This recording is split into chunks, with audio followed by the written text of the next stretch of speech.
Get on the flavor train. Get on the flavor train. Get on the flavor train. Get on the flavor train with a girl, Lady T. We're gonna eat some spaghetti. Yeah. And pizza from Pizza Hut. Meat lovers, gotta do it. Thin crust, light tomato sauce, and got some fruit punch on the side. Yeah, y'all, I'm tired. Let's just say grace real quick, and I'm gonna dust it off. Thank you, most gracious and heavenly Father, for the food I'm about to receive, for the nourishment of my body, for Christ's sake. Amen. Yeah, y'all, I was craving it, so I'm doing it. Didn't want to cook. So, yeah, let me have it. Anyway, y'all already know. Y'all already know. Onion powder. Onion powder is always in order. And I got some sinuses going on, y'all. Woke up this morning. And, yeah, it was present. So, I hope I don't get to sneezing because my nose is very sensitive. I'm taking me some Mucinex. Yeah, I know I should have done it off camera, but guess what? I'm just walking in the door, and I want my food to be still warm. Yeah.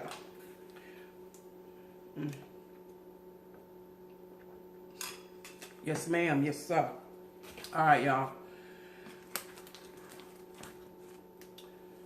Y'all want to take a bite of that? Take a bite. Ain't got all night.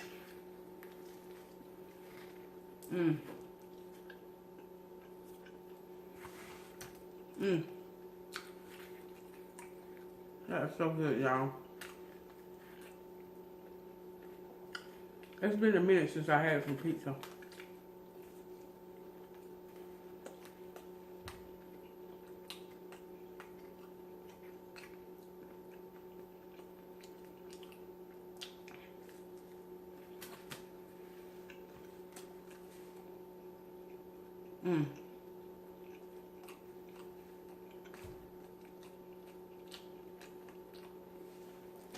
Wow.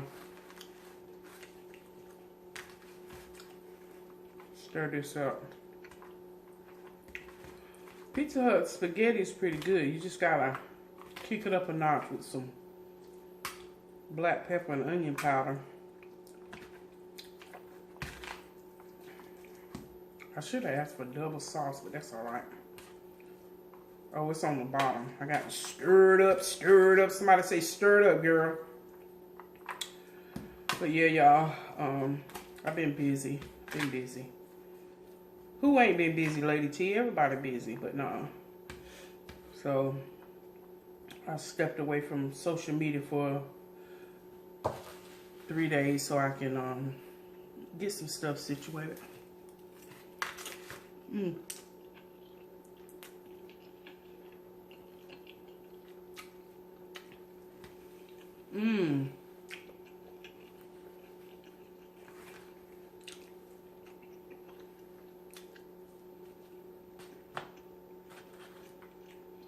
That's good, y'all. Simple.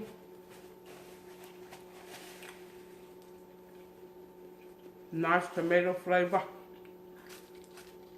And that garlic bread is good too.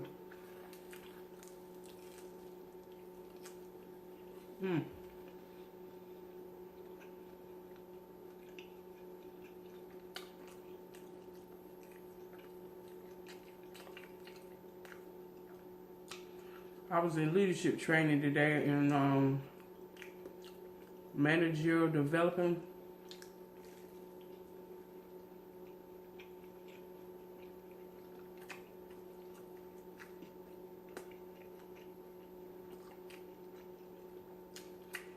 Eight-hour class, y'all.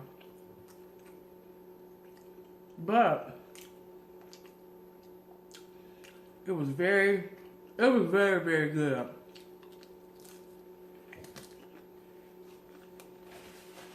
When you stay in your own little world, honey, you miss out. Or there's just some things that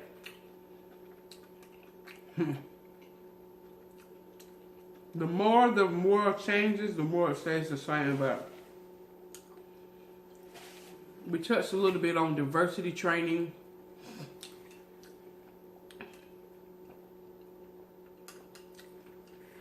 And being able to understand,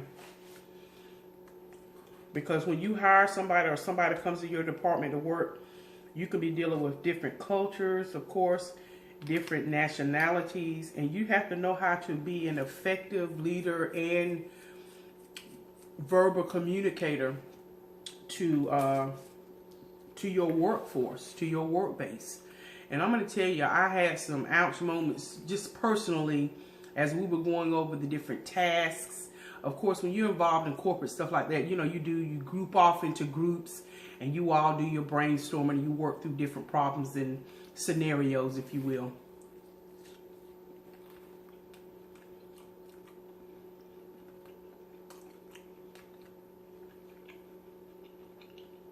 And I know for me, I was a team lead for like maybe 4 years, and I think this is like my 4th year being a supervisor. Is it 4th or 5th year? Anyway. So anyway,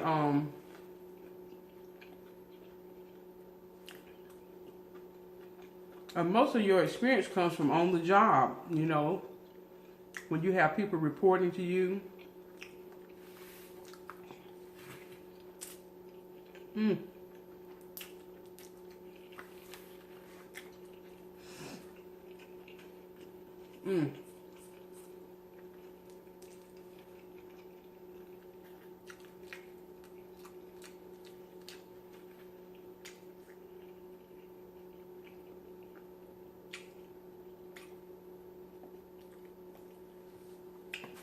Yeah, people reporting to you. You have to be mindful and sensitive to everything concerning them. It ain't just you.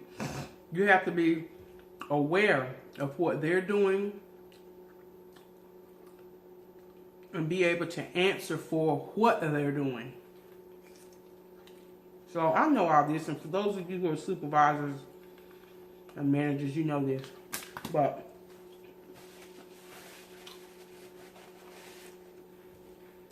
one of the exercises we did, we had to do some pre-work before we went into the class. And it was about brushing up on your listening skills. Listening skills. Oh man, now let me tell you, we did a lot of assessments and a lot of group activities, but let me tell you, that listening thing was a big opener, not just for me, but for a lot of people within the class.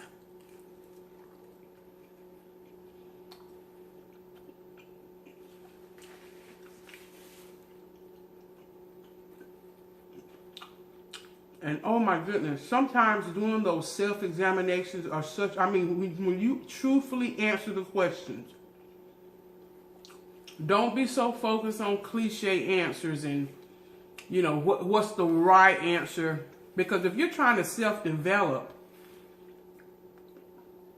and increase your knowledge of all kinds of diversity and communication skills and all that kind of stuff, you really have to answer those questions truthfully so that you can grow, you know. So you shouldn't go into those classes, and I had to say this to myself, don't go into these classes trying to think you know everything and you got it all together and everything. And for the most part, that might be accurate. But honey, let me tell you, that listening and the series of questions based on, are you really an effective listener? Anyway, I'll save y'all the details, but one thing I learned today was that, man, okay, we had a situation where you had to get in a group of 3s, okay? And each person, in a group of 2s, okay, one-on-one, I should say. And you had to ask the question, okay, what is something that you're working on to implement in your department for you, for your direct reports. Or maybe it's a project that your boss has said, okay, I need you to put this, implement this, you know, strategize, whatever you need to do. This is what I need you to put in place. So we shared with one another things that we want to implement in our departments to make it better, to make it work more efficient. If you got an issue in your department and y'all spend too much money, whatever, you need to be more cost effective, whatever the case may be, honey.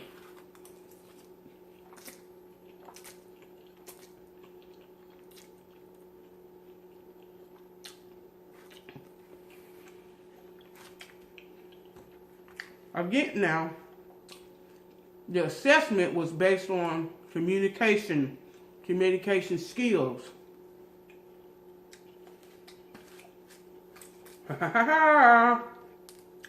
So after we did the one-on-one,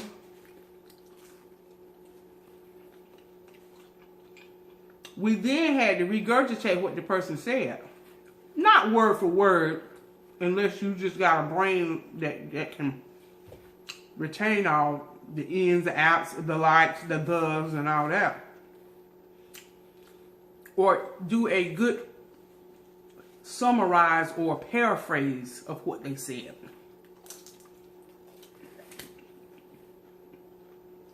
But you had to write it out.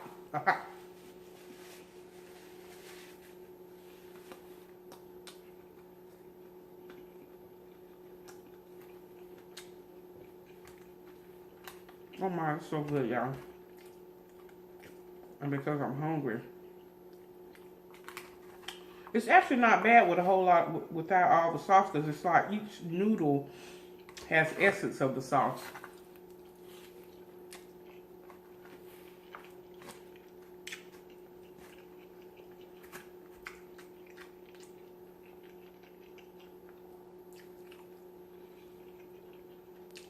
Then we had to read back to one another what, and ask the other person, you know, did I capture what you said?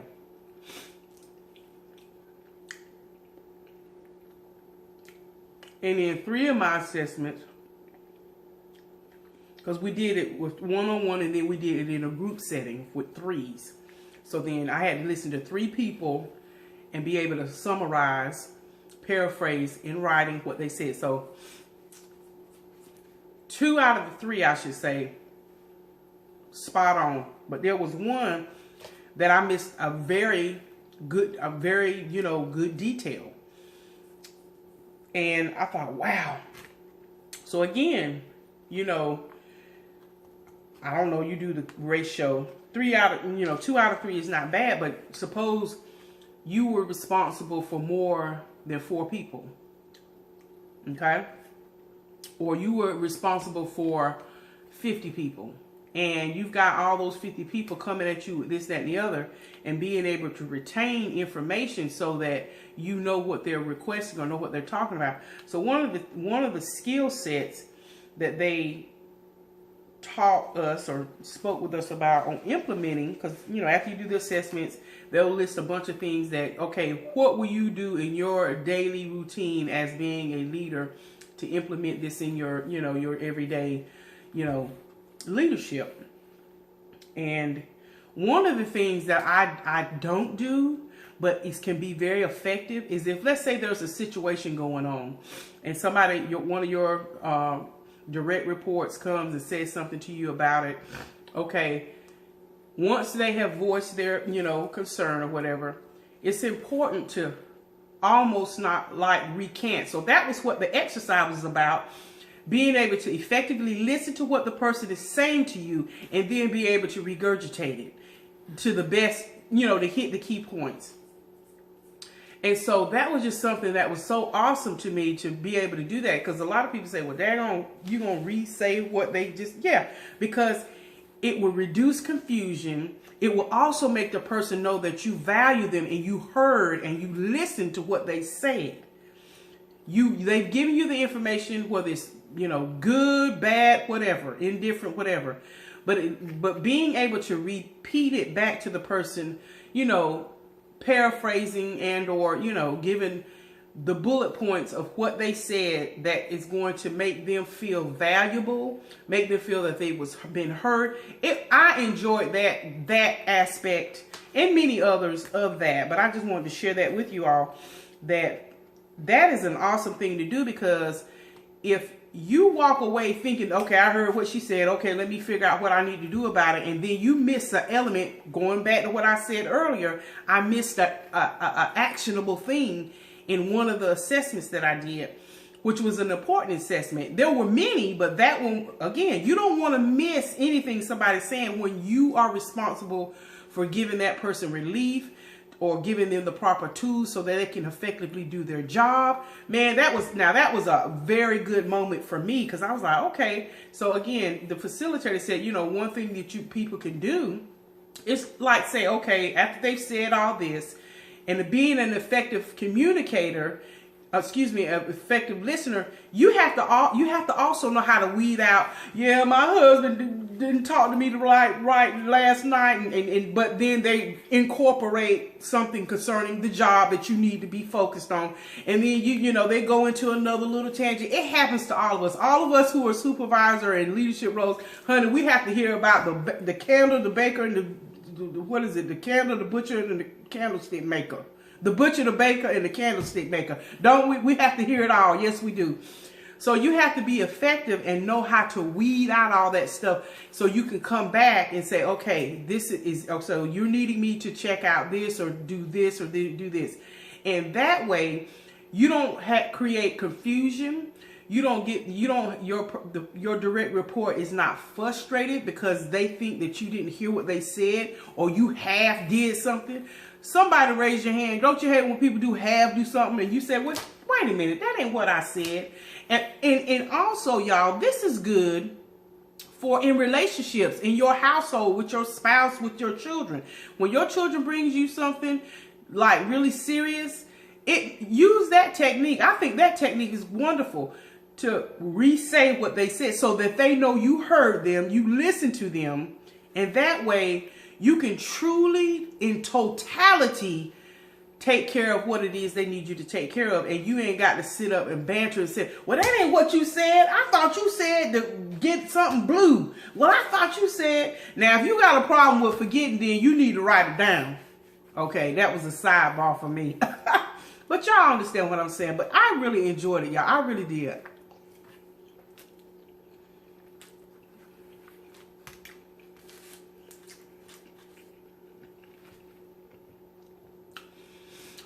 I recognize too, as I believe and affirm and speak my promotion as manager into existence, and I am going, I'm climbing that ladder.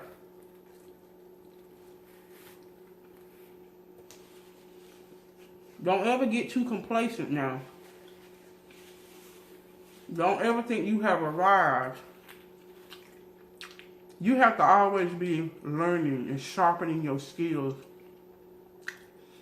And yes, every day going to the job, every day interacting with people, every day helping to solve problems, every day sitting back, delegating, allowing people to shine so that they can tap into their skill set. Even with all of that you may encounter on a day-to-day basis,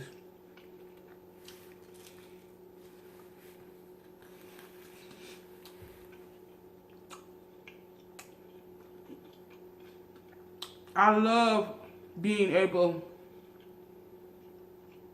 to go back and do assessments with other leaders and with non-leaders. They're just part of the team. And hearing their feedback. Because one of the #1 reasons that people quit and leave their job, and you can Google it, it's part of statistics, it's part of human resources, it's because of their bosses. That some people just feel like their boss don't care. They just want you to do, and they don't take the time out to sometimes explain why. Now, I know some people that, they're always in their feelings, and you have to do this. Yeah, you have to deal with those people accordingly, but for the most part, you know, as managers, as leaders, and or people in leadership, yeah, you know, you got to get the job done. But some bosses can be very dismissive. But I thank God for my bosses. Both of my bosses, I have a VP and then I have a manager. Let me just tell you something. I tell the Lord, thank you for my bosses because they're mentors.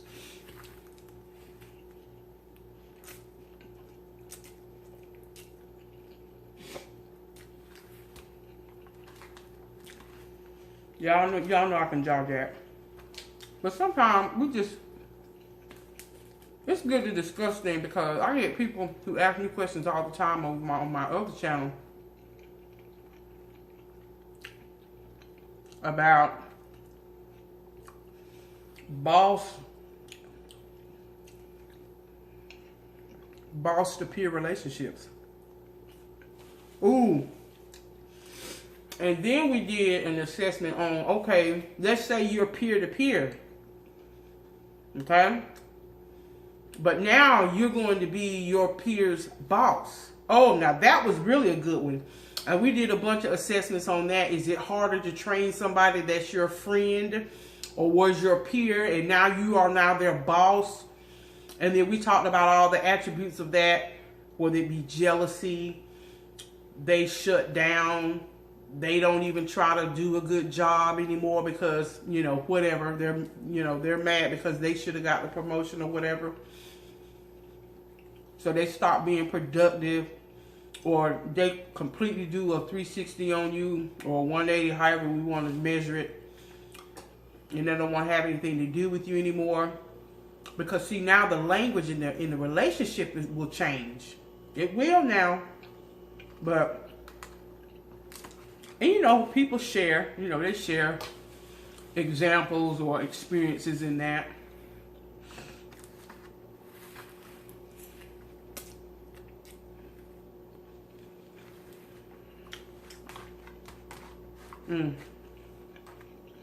Or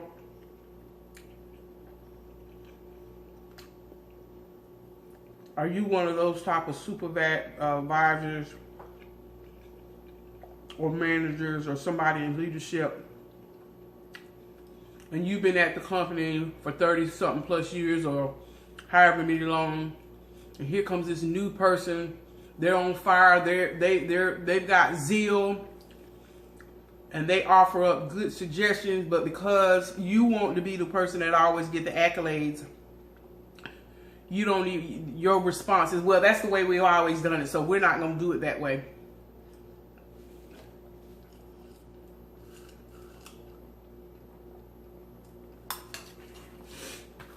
But anyway, like I said, it was very, very, very, very effective class. And like I said, you know, a lot of times, I think it's good for a lot of managers, and I know a lot of companies do it corporately. I'm really not looking at it as, okay, this is a class I got to take just to become a manager, or I got to go through this. You know, this is information that can be very productive on your job. Because happy workers, honey, make the best workers, won't they? They will do the daggone thing. And it also is effective in your own personal life. If you take some of them skills, not that you become managerial and robotic in your own home, because you know when you're home, you let it all hang out, you're free, you're flowing. But some of those skills, oh yeah, I could see how that could be very beneficial within a household, because again, it'll reduce banter. It'll reduce, oh, well, I thought you said this. I'm telling you, I see how it would be very beneficial.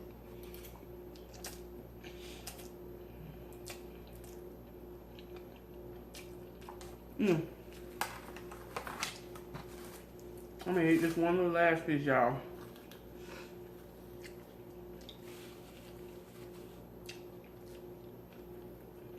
Let that mucinex kick in, let it work. But yeah. Anyway, it was an ouch moment for me because you know how you think you are? And when you do them self-assessment, honey, You just say, yep, Tanya, you got some work to do.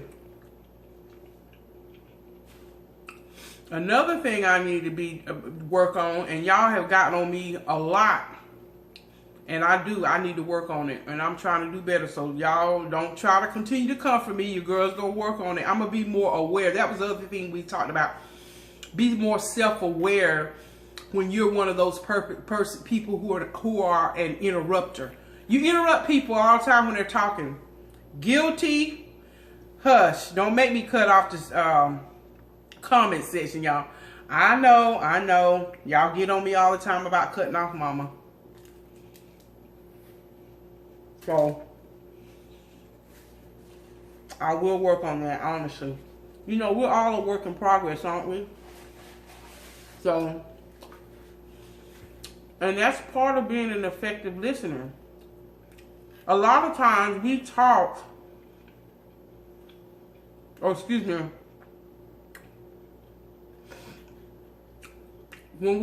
people are talking to us, we're waiting on them to hurry up and finish so we can rebuttal, so we can respond. And you're thinking about your response because you don't want to lose your train of thought. So you only focus in on that. So you almost are blocking out what they're saying because you've held on to something they said. You want to respond to that. So you actually stop listening too because you're trying to retain your thoughts. That was I'm just telling you, that was such a good exercise. And like I said, this is not something we do, or, you know, as leaders, we don't do this every day. We're not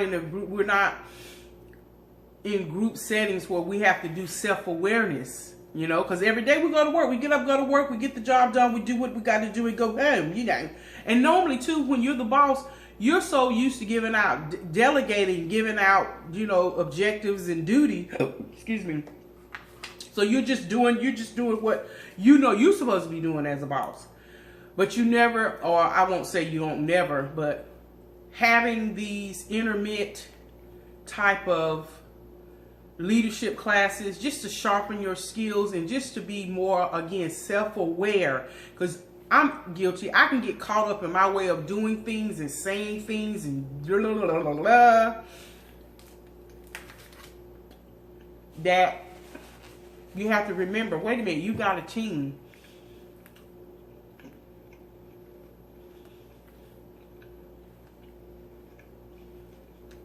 And for the most part, my team is awesome. But as we know, there's always room for improvement. Eat the rest of this, y'all.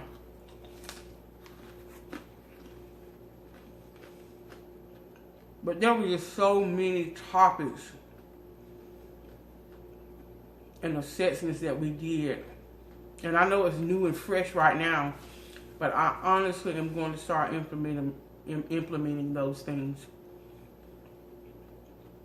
But anyway, excellent. Love that. And you know, sometimes that's what we have to do in our own everyday individual lives. We have to self-examine ourselves. Even the Word of God tells us to do that. Examine yourself. Sometimes we don't like what we see, so fix it. Nothing wrong with that.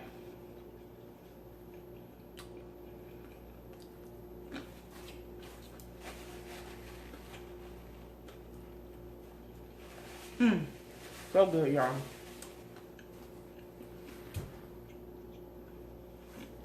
I'm full. I'm not gonna overdo it. Done. But yeah. And you know what?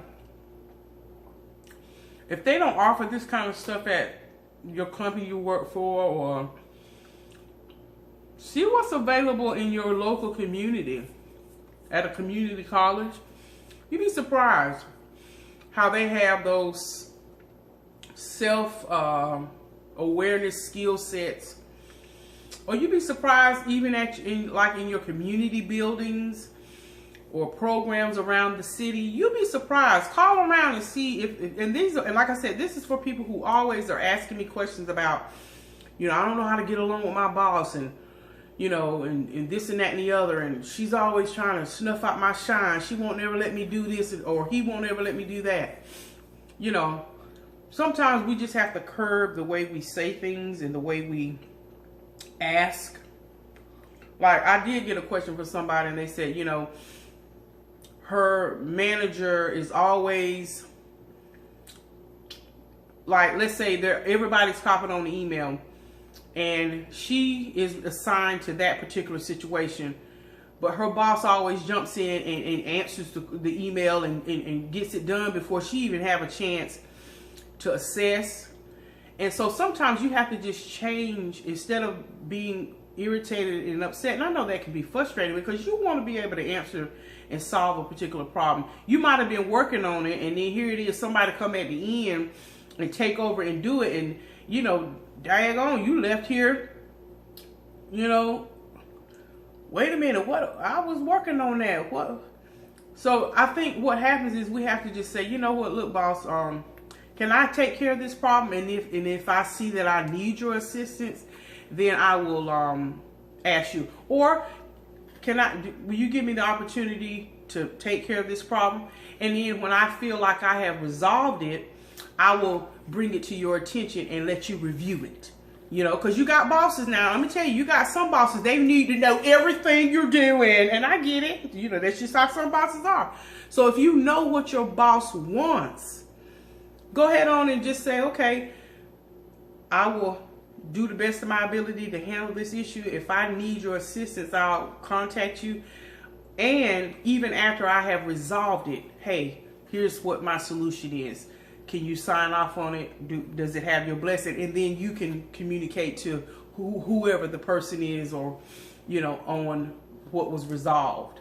And so that way, not only if you got a boss that wants to be inclusive in everything, because maybe they've got an overzealous boss that says, look, you need to make sure, you know, okay, well, at least you're being valued by being able to handle the problem, along with giving your boss what he or she needs to be able to put their stamp of approval on it. And that's teamwork, and that's just how you have to do certain situations, you know, instead of it being that you're mad, she doesn't want me to shine and he don't want me to shine. Sometimes we just have to learn how to ask the right questions. Amen. Anyway, y'all, I could jaw jack all night long. But anyway, again, find out what's available in your local community. Call the local schools that teach that kind of stuff still, because you know some high schools don't even teach introduction to the world of work and all this other kind of stuff. But just see what's available in your community. And some of those classes are free. Some of those classes are less than $25. And that way you're going, and it might be that you just get an accreditation. You might just get a little certificate that said, hey, you complete communication skills. So anyway, I said all that to say that continue to sharpen your iron. Continue to sharpen your iron. Continue to live, love, and grow. And learn some more. Anyway, let me go, y'all. Anyway, I want to thank y'all for stopping on the flavor train, because what? Flavor is where it's at. Yeah, y'all, I'm tired. I'm finna get in the bed. Bye.